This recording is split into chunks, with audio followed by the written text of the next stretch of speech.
بسم الله الرحمن الرحيم والذاريات ذروا فالحاملات وقرا فالجاريات يسرا فالمقسمات أمرا إنما توعدون لصادق وإن الدين لواقع والسماء ذات الحبك إنكم لفي قول مختلف يؤفك عنه من أفك قتل الخراصون الذين هم في غمرة ساهون يسألون أيان يوم الدين يوم هم على النار يفتنون ذوقوا فتنتكم هذا الذي كنتم به تستعجلون إن المتقين في جنات وعيون آخذين ما آتاهم ربهم إنهم كانوا قبل ذلك محسنين كانوا قليلا من الليل ما يهجعون وبالأسحار هم يستغفرون وفي أموالهم حق للسائل والمحروم وفي الأرض آيات للموقنين وفي أنفسكم أفلا تبصرون وفي السماء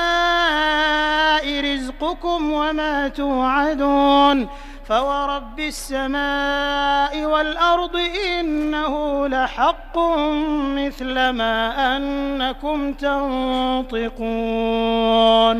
هل أتاك حديث ضيف إبراهيم المكرمين إذ دخلوا عليه فقالوا سلاما قال سلام قوم منكرون فراغ إلى أهله فجاء بعجل سمين فقربه إليهم قال ألا تأكلون فأوجس منهم خيفة قالوا لا تخف وبشروه بغلام عليم فأقبلت امرأته في صرة فصكت وجهها وقالت عجوز عقيم قالوا كذلك قال ربك إنه هو الحكيم العليم قال فما خطبكم أيها المرسلون قالوا إنا أرسلنا إلى قوم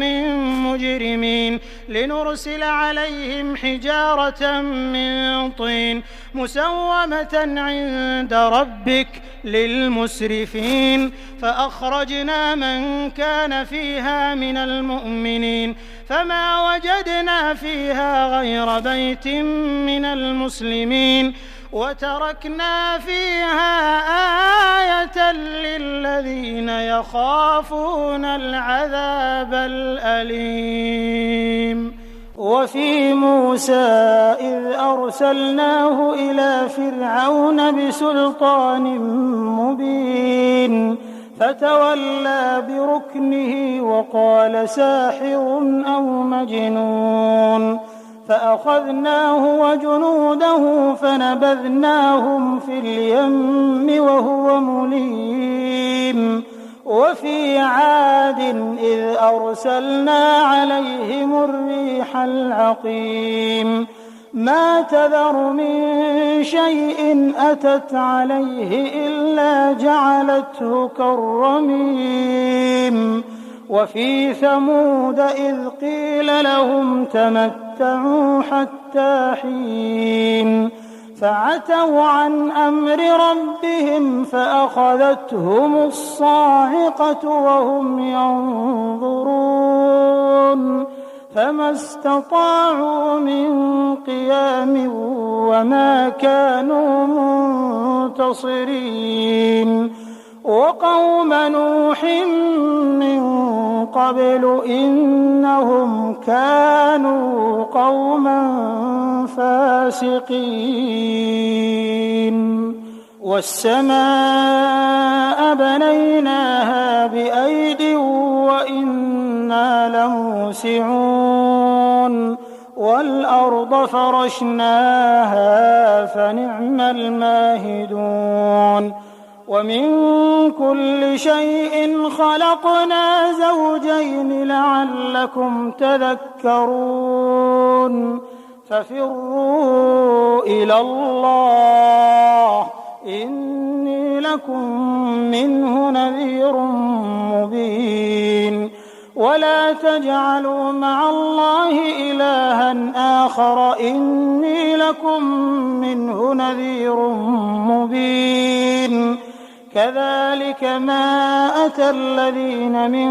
قبلهم من رسول إلا قالوا ساحر أو مجنون أتواصوا به بل هم قوم طاغون فتول عنهم فما أنت بملوم وذكر فإن الذكرى تنفع المؤمنين وما خلقت الجن والإنس إلا ليعبدون ما أريد منهم